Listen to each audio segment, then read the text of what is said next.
व्यासपीठावरती जिंकले आणि भगवा फडकावला. मी विनंती करतो शिवसेना नेते युवा सेना प्रमुख आदित्यजी ठाकरे यांना त्यांनी या दसरा मेळाव्याला संबोधित करावं.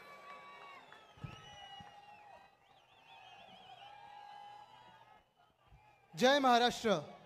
महाराष्ट्रातील तमाम युवकांचे प्रेरणास्थान, युवा हृदय सम्राट, युवराज, माननीय युवा सेना अध्यक्ष, महाराष्ट्र राज्याचे सन्मान्य माजी पर्यावरण तथा राज्य शिष्टाचार मंत्री श्रीमान आदित्य साहेब उद्धव साहेब ठाकरे यांचा. लोकांचा आवाज पुरेसा आहे आणि लोक प्रेम देत असतात, जनता प्रेम देत असते. आज पहिल्यांदा मी दसरा मेळाव्यात भाषण करत आहे, आपल्याला संबोधित करत आहे, आपल्याशी चर्चा करत आहे आणि मनात अनेक आठवणी भरून येतात. मला आठवतं लहानपणी वर्षातला सर्वात मोठा दिवस आणि महत्त्वाचा दिवस म्हणजे दसरा. तर दसऱ्याला काय, तर आजाचं भाषण म्हणजे वंदनीय हिंदवी सम्राट बाळासाहेब ठाकरेंचं भाषण ऐकायला लहानपणीपासून अनेकदा इथे समोर बसलेलो आहे. तेव्हा असं कार्पेट नसायचं, तिथे गवत असायचं, त्याच्यात आम्ही बसायचो. मग वडिलांचं भाषण ऐकायला.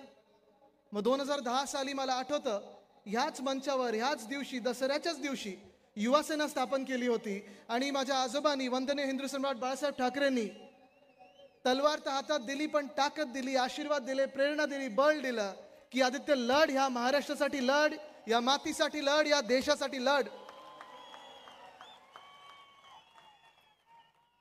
ह्याच मैदानात गेले 10 वर्ष 14 वर्ष युवा सेना प्रमुख म्हणून, मग शिवसेना नेता म्हणून मी ह्या मंचावर येत असतो. वडिलांची भाषण ऐकत असतो, वडिलांची म्हणजे मुख्यमंत्र्यांची शपथविधी देखील पाहिलेली आहे. पण 14 वर्षात कधी मी भाषण केलं नाही, कारण घरात एक प्रथा आहे आणि संजय राऊत काकाला माहिती आहे कदाचित, माझे वडील कधी त्यांच्या वडिलांचं भाषण नाही करायचे आणि मी पण तसं आता उद्धव साहेब आले की थांबणार आहे. पण हे जरी असलं तरी योगायोग असा आहे की आजचा दिवस, हे साल 2024 कदाचित योगायोग असेल, कदाचित माझ्या आजोबांचा आशीर्वाद असेल, कदाचित पंजोबांचा आशीर्वाद असेल आणि आहेच. त्यांनी कदाचित मला सांगितलं असेल की आदित्य हा क्षण फार महत्वाचा आहे, हे साल फार महत्वाचं आहे, ही लढाई सर्वात मोठी आणि सर्वात महत्वाची लढाई ही आत्ताची येणारी लढाई आहे.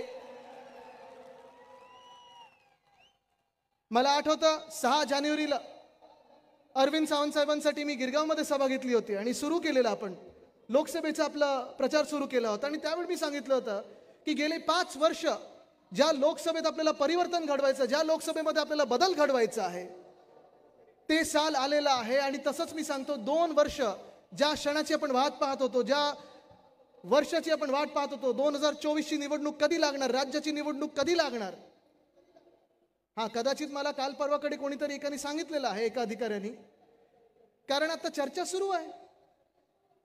भास्कर जाधव साहेब, आपल्याला देखील माहिती असेल चर्चा सुरू आहे की आपण सगळे आमदार म्हणून जेव्हा निवडणुकीला सामोरी जातो, आता हे सरकार तर शेवटच्या मिनिटाला हजारो कॅबिनेटचे निर्णय घेत आहे. ज्यांना काय काय महामंडळ असतील, मंडळ असतील, ज्यांना बनवायचं त्यांना बनवते, म्हणजे महामंडळ वगैरे बनवतच आहे, पण जे काही बनवायचं ते बनवतं. पण मला एकाने सांगितलं की आदित्य, आचारसंहिता लवकर लागणार नाही, जोपर्यंत अदानीची सगळी कामं आणि सगळे GR निघत नाहीत तोपर्यंत आचारसंहिता लागणार नाही, असं मला एका अधिकाऱ्याने सांगितलं. आणि म्हणून ही लढाई फार महत्वाची ठरते. आज हा आपला दसरा मेळावा इथे एक चालू आहे, खरी शिवसेना, ओरिजिनल शिवसेना. आणि आपलं भाग्य आहे की आपल्या शिवसेनेला उद्धव बाळासाहेब ठाकरे हे नाव जोडलेलं आहे. म्हणजे उद्धव साहेब पण आहेत, बाळासाहेब पण आहेत आणि ही आपली शिवसेना आहे. ठाकरे म्हणजे तुम्ही सगळेच.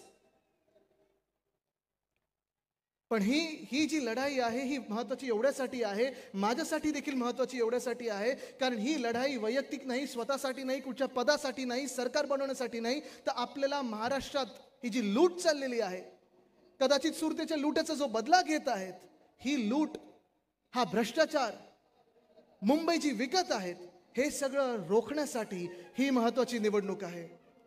हे तुम्ही ठरवायचं आहे की मुंबईला आपण अदानीच्या घशात घालू देणार आहात की नाही, हे तुम्ही सर्वांनी ठरवायचं आहे. हा निर्णय तुमच्या हातात राहणार आहे. कारण ह्या 2 वर्षामध्ये जर पाहिलं आपण तर 2च गोष्टी झालेल्या आहेत. एक म्हणजे मुंबईची लूट आणि दुसरं म्हणजे महाराष्ट्र असेल, मुंबई असेल, सगळे प्रकल्प असतील त्यांच्या आवडत्या मित्र कॉन्ट्रॅक्टरच्या घशात घालण्याचं काम एकनाथ शिंदे करत आहेत, मिंदे सरकार करत आहे. स्वतःसाठी खोके आणि महाराष्ट्राला धोके म्हणून जे करत आहे ते जर रोखायचं असेल तर आपली ही ताकद जी आहे, ही एकजूट जी आहे, ही कायम ठेवायला लागेल आणि या निवडणुकीत दाखवायला लागेल की हा महाराष्ट्र आहे जो झुकणार नाही आणि कधी विकला जाणार नाही. भ्रष्टाचार भ्रष्टाचार भ्रष्टाचार, किती भ्रष्टाचार पाहायचं. आधी हे भाजपवाले जेव्हा यायचे आपल्याकडे आणि सभा घ्यायचे तेव्हा ते एक एक भ्रष्टाचारचं A to Z काढायचे, A for, B for, C for. पण राजन विचारे साहेब, जर आता आपण पाहिलं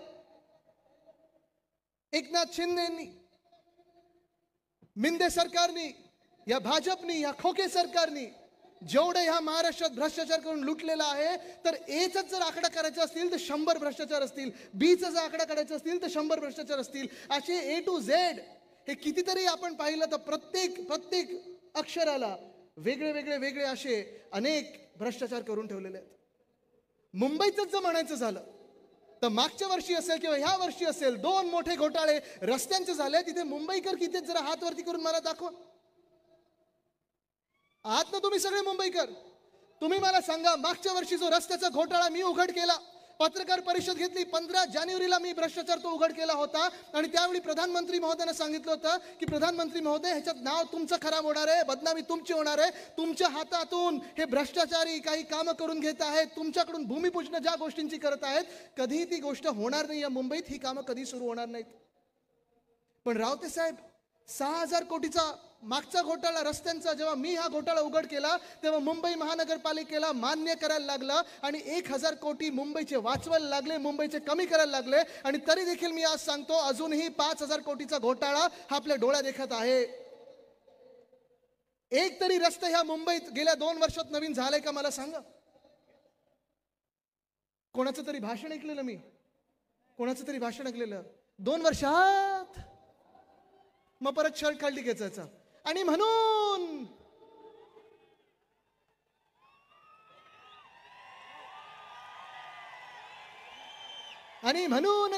आता आज किती वेळा म्हणणार मला माहित नाही. पण असे म्हणत म्हणत आपल्याला आपल्यामध्ये व्यस्त ठेवत, आपल्याला जातीय दंगलींमध्ये असेल, धर्मांच्या दंगलींमध्ये असेल, काही वादांमध्ये असेल, काही वेगळ्या विचारांमध्ये असेल, आपल्याला व्यस्त ठेवून हे खोके सरकार जे आहे, 50 खोके तर खाल्ले, पण प्रत्येक दिवशी हे सरकार खोके आणि खोके महाराष्ट्रातून काढत आहे, मुंबईतून काढत आहे. जसा मागच्या वर्षीचा रस्त्याचा घोटाळा होता, या वर्षी देखील त्यांनी 6,000 कोटीचा रस्त्याचा घोटाळा केलेला आहे. मी आज मुंबई महानगरपालिकेच्या आधीच्या पण आयुक्तांना सांगत आहे आणि आत्ताच्या पण आयुक्तांना सांगत आहे, याद राखा, जर तुम्ही याच्यावर सही केली तर 1 तरी रुपया तुम्ही त्या कॉन्ट्रॅक्टरने दिला, 1 तरी रुपया तुम्ही या खोके सरकारला दिला. एका महिन्यात आमचं सरकार येत आहे, आल्यानंतर तुम्ही विचार करा, आत राहायचंय की बाहेर थांबायचंय. पण एक सुद्धा गोष्ट अशी नाही याची त्यांनी सोडली नसेल. प्रत्येक गोष्टी, तो आनंदाचा शिदा काय त्याच्यात घोटाळा, युनिफॉर्म असेल त्याच्यात घोटाळा. आज महाराष्ट्रात जाऊन पहा, शाळेचे युनिफॉर्म कितीतरी लाख देणार होते, पण एक तरी विद्यार्थ्याला युनिफॉर्म मिळालाय का ते पण दाखवलं. बघा बघा, क्वालिटी आहे, स्टँडर्ड आहे. काय क्वालिटी, काय स्टँडर्ड. दोन्ही वेळा जेव्हा डॅवॉसला तुम्ही गेलात, देसाई साहेब, तुम्ही आणि मी आपण गेलो होतो डॅवॉसला, बरोबर आहे ना. आणि तेव्हा देसाई साहेब जेव्हा उद्योग मंत्री होते, त्या डॅवॉसमधून आमच्या एका दौऱ्यातून, 4 दिवसाच्या दौऱ्यातून आम्ही या महाराष्ट्रासाठी 80,000 कोटीची गुंतवणूक आणून दाखवली होती. पण हेच मिंदे सरकार, हेच खोके सरकार गेलं डॅवॉसला. मागच्या वर्षी पण गेलं, या वर्षी पण गेलं. आणि तुम्हाला आश्चर्य वाटेल, 24 तासात आणि दुसऱ्या वेळी 28 तासात 40 ते 45 कोटी ह्या 2 दिवसाच्या दौऱ्यांमध्ये उडवलेले आहेत. 40 ते 45 कोटी. खैरे साहेब, शक्य आहे का एवढं उडवणं? शक्यच नाहीये. पण ह्या माणसांनी उडवून दाखवले. आज आपण बघतोय आनंद शिदात घोटाळा, युनिफॉर्म मध्ये घोटाळा, रस्त्यामध्ये घोटाळा, स्ट्रीट फर्निचर मध्ये घोटाळा, झाडांच्या कुंड्यांमध्ये घोटाळा, झाडं लावण्यात घोटाळा, मुंबईचे कुठचेही महामार्ग असतील घोटाळा, सॅनिटरी पॅड वेंडिंग मशीन मध्ये घोटाळा, सॅनिटरी पॅड मध्ये घोटाळा. घोटाळा तर एवढे घोटाळे झालेले आहेत की अनेक फायली आपल्याकडे पडलेल्या आहेत. मी तर वाट पाहतच आहे आपलं सरकार आल्यानंतर प्रत्येकाची फाईल काढणार आहे. मग तुम्ही मंत्री असाल ह्या सरकारमधले, तुम्ही राजकीय लोक असाल किंवा अधिकारी असाल, हा महाराष्ट्र तुम्हाला सोडणार नाही. आत टाकल्याशिवाय थांबणार नाही. ही लूट आज आपल्याला थांबवायची. एका बाजूला आपण पाहतोय सगळं काही ओरबडलं जात आहे. जे काही ह्यांच्या घशात नाही जात ते गुजरातच्या घशात जाते.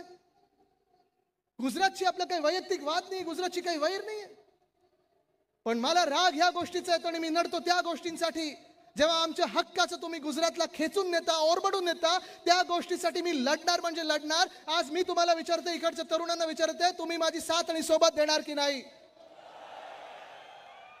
आज इथे महाराष्ट्रात फिरत असताना, संपूर्ण महाराष्ट्रात फिरत असताना आदेशजी, गेले 2 वर्ष आम्ही प्रत्येक जिल्ह्यात गेले, प्रत्येक तालुक्यात गेले. मध्ये शेतकऱ्यांसाठी असेल, कधी महिलांवर अत्याचार झाले त्याच्या विरोधात लढायला असेल, किंवा मग कोकणमध्ये छत्रपती शिवरायांचा पुतळा, जिथे ह्या माणसांनी, एकनाथ शिंदेजींनी घोटाळा केला, त्या पुतळ्यामध्ये देखील शिवरायांच्या पण पुतळ्याला सोडलं नाही. म्हणजे तुम्ही एका बाजूला बघा, गुजरातमध्ये स्टॅच्यू ऑफ युनिटी आहे सरदार वल्लभभाई पटेलांचा, कितीतरी फुटाचा तो पुतळा आहे, अजूनही आहे, तसाच आहे, तिथे घोटाळा नाही केला.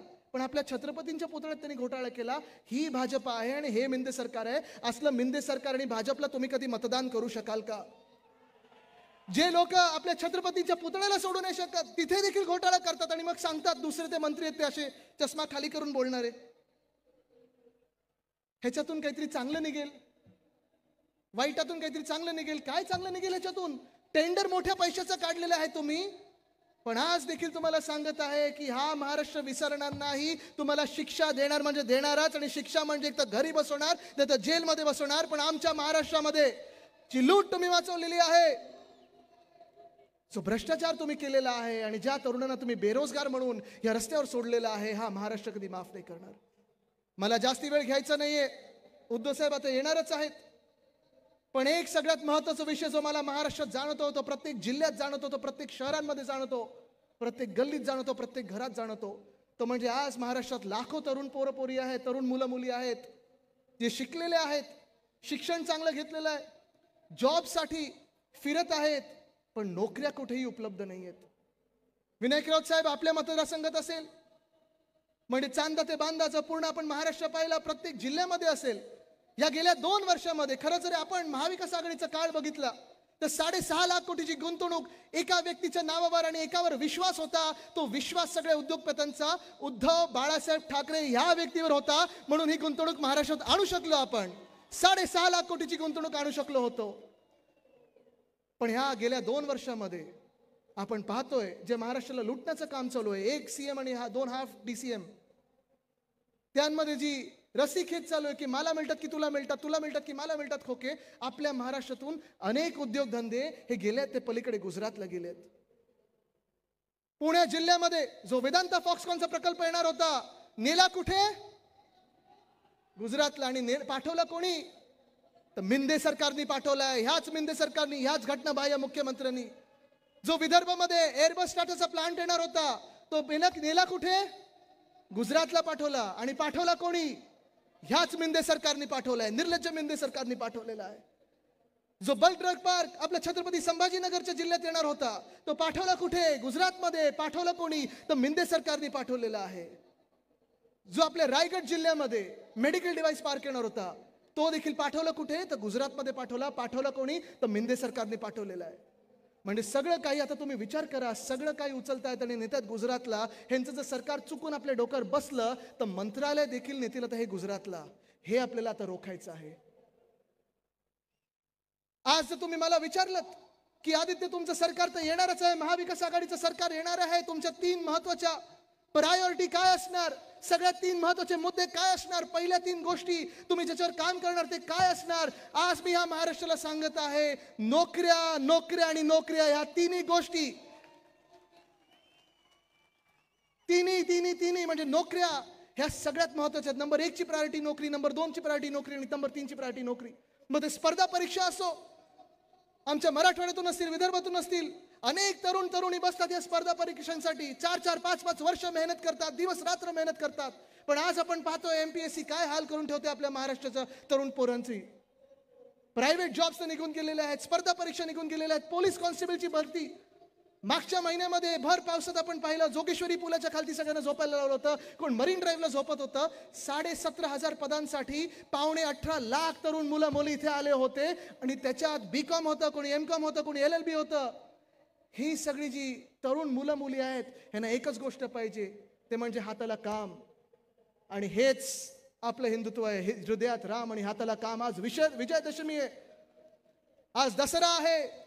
आपल्याला जो विजय प्राप्त करायचा आहे तो ह्या सगळ्या मिंदे सरकारच्या, खोके सरकारच्या जे काही अवगुण, जे काही भ्रष्टाचार, जे काही बेरोजगारी, जे काही अत्याचार ह्या महाराष्ट्रात त्यांनी आणून ठेवलेले आहेत, ही 10 डोकी जी आहेत त्यांची, ती चित्त करायची आहेत आपल्याला.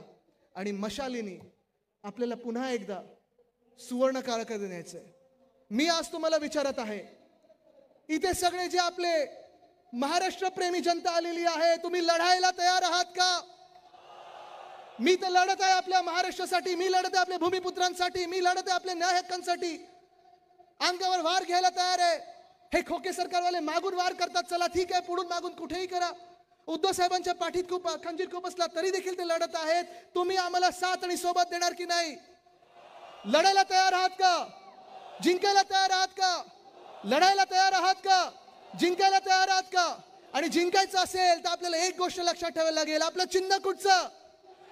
चिन्ह कुठचं? चिन्ह कुठचं? चिन्ह कुठचं? चिन्ह कुठचं? चिन्ह कुठचं? चिन्ह कुठचं? चला हाती मशाल घेऊया आणि विजयी होऊया. धन्यवाद. जय हिंद, जय महाराष्ट्र, वंदे मातरम.